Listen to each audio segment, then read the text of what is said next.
C'est quoi un plat neuf? C'est quoi un plat neuf? Un plat neuf, c'est un plat qui n'a pas encore été utilisé. Un plat, depuis qu'on l'a fabriqué, n'a servi à rien. C'est celui-là qu'on appelle un plat neuf, une assiette qu'on n'a pas encore utilisée. Ça n'a encore été servi et utilisé par personne. C'est ce que nous appelons un plat neuf.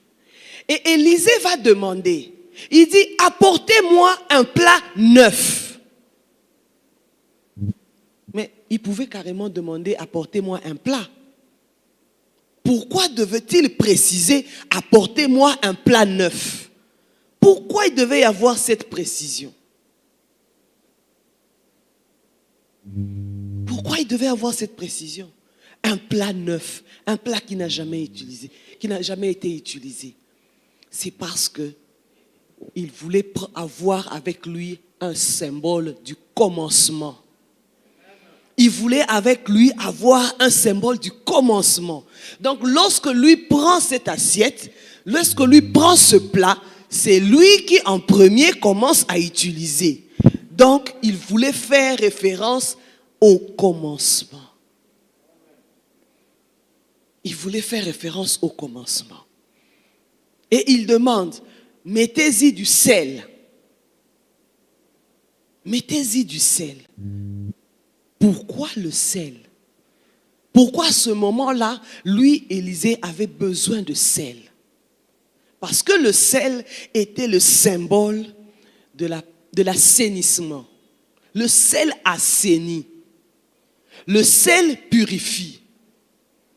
Je sais que plusieurs d'entre nous, ceux qui font la cuisine, savent des fois que si nous n'avons pas du vinaigre pour nettoyer les légumes, on peut nettoyer les légumes avec du sel. C'est parce que le sel fait cette action-là de purification. Le sel fait cette action-là d'assainissement. Et Élisée a demandé le sel comme symbole de l'assainissement. Mais si nous allons encore plus loin, plus en profondeur, nous verrons que le sel est le symbole de l'inviolabilité de l'alliance. Le sel est le symbole de l'inviolabilité de l'alliance de Dieu. Et ça, nous en parlerons dans les jours qui viendront. Élisée a pris ces deux choses, le plat neuf avec du sel. Qu'est-ce qu'il en a fait? Il est allé à la source des eaux. Il est allé à la source des eaux. C'est les eaux qui avaient un problème.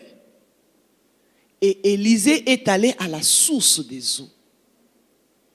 Là, Élisée nous enseigne quelque chose. Très souvent, nous sommes très pressés pour résoudre les problèmes. Lorsqu'un problème se pose, nous ne savons pas aller chercher à la source pour résoudre les problèmes. Nous sommes pressés, nous sommes très emballés pour résoudre les problèmes. Mais Élisée nous montre qu'il faut savoir aller à la source du problème. Il faut savoir aller à la source du problème.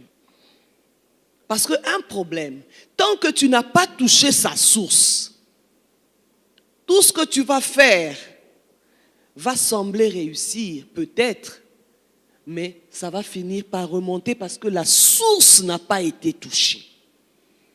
Donc pour savoir traiter un problème, pour bien traiter un problème, il faut savoir aller à la source. C'est ça l'enseignement que Élisée donne là. Savoir traiter le problème à la source. Élisée prend le sel et le plat neuf, il va jeter à la source. Et c'est là que quand il a jeté ce sel à la source des eaux, il a déclaré une parole. Il a dit, ainsi parle l'Éternel. J'assainis ces eaux. Donc je les rends potables. Je guéris ces eaux. Il a déclaré la parole, ainsi parle l'Éternel, j'assainis ces eaux. Il n'en proviendra plus ni mort, ni stérilité. Ni mort, ni stérilité. Et c'est comme ça que la Bible dit, les eaux furent assainies. Amen. Les eaux furent assainies. Mais nous posons une question. Pourquoi est-ce que Élisée devait seulement aller à la source de l'eau? Pourquoi il devait aller à la source de l'eau? Vous savez, des fois, nous manquons la patience pour chercher la source. Mais ici, Élisée a marché, il est allé jusqu'à la source. Et je crois aussi que même les gens qui ont posé le problème à Élisée, pendant que Élisée marchait pour aller à la source, les gens qui ont posé le problème devaient user de patience. Les gens qui ont posé le problème devaient attendre. Donc il y a eu quand même un temps du moment où ils ont posé le problème à Élisée et le moment où Élisée a pu résoudre le problème. Des fois, c'est cette patience-là qui nous manque. Mais pourquoi Élisée est allé à la source? Pourquoi il est allé à la source? Parce qu'il fallait savoir qu'est-ce qu'il y avait en amont. Qu'est-ce qui s'est passé en amont? Jéricho s'est retrouvé dans ce problème-là. La ville, le séjour était bon, comme disaient les habitants. Mais l'eau est mauvaise. Quand l'eau est mauvaise, la terre est stérile. Ça veut dire que la situation est invivable.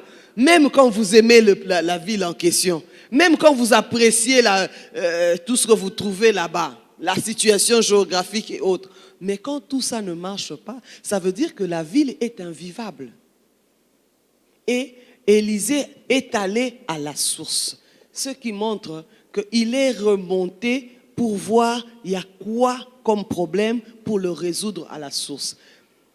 Amen. Et cherchons un peu à savoir qu'est-ce qu'il y avait à la source. Qu'est-ce qu'il y avait à la source? Qu'est-ce qu'il y avait en amont de Jéricho? Donc, il y avait quelque chose sur Jéricho. Il y avait une parole qui planait sur Jéricho. Il y avait une parole. Jéricho a été maudit et même la personne Jéricho a été maudite, même la personne qui devait rebâtir Jéricho était sous une malédiction. Donc il y avait une parole qui planait.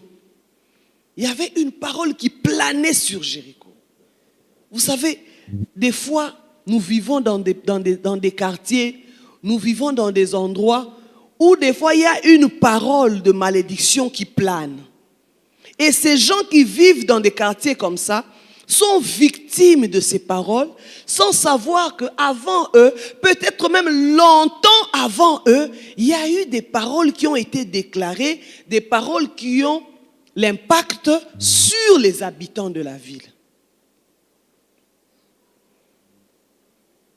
Là, nous voyons dans Josué 6, nous voyons qu'il y a eu une parole qui a été libérée, une parole qui planait sur Jéricho. Mais vous savez quelque chose qui va vous étonner? Depuis que la parole a été déclarée sur Jéricho, jusqu'au jour où les habitants de la ville de Jéricho se sont plaints disant que le séjour est bon, mais les eaux sont mauvaises et la terre est stérile, il s'est passé 500 ans. Il s'est passé 500 ans. Donc depuis ces 500 ans-là, cette parole de malédiction continuait à planer. Cette parole de malédiction opprimait qui elle pouvait opprimer. Cette parole de malédiction avait de l'impact sur qui elle pouvait avoir de l'impact. 500 ans, 5 siècles avant que ce problème ne soit posé à Élisée. C'est comme ça que nous voyons pourquoi Élisée est allé à la source. Et lorsque nous voyons Élisée aller à la source, qu'est-ce qu'il a fait? Élisée a pris le plat neuf, qui était le symbole du commencement, pour aller l'utiliser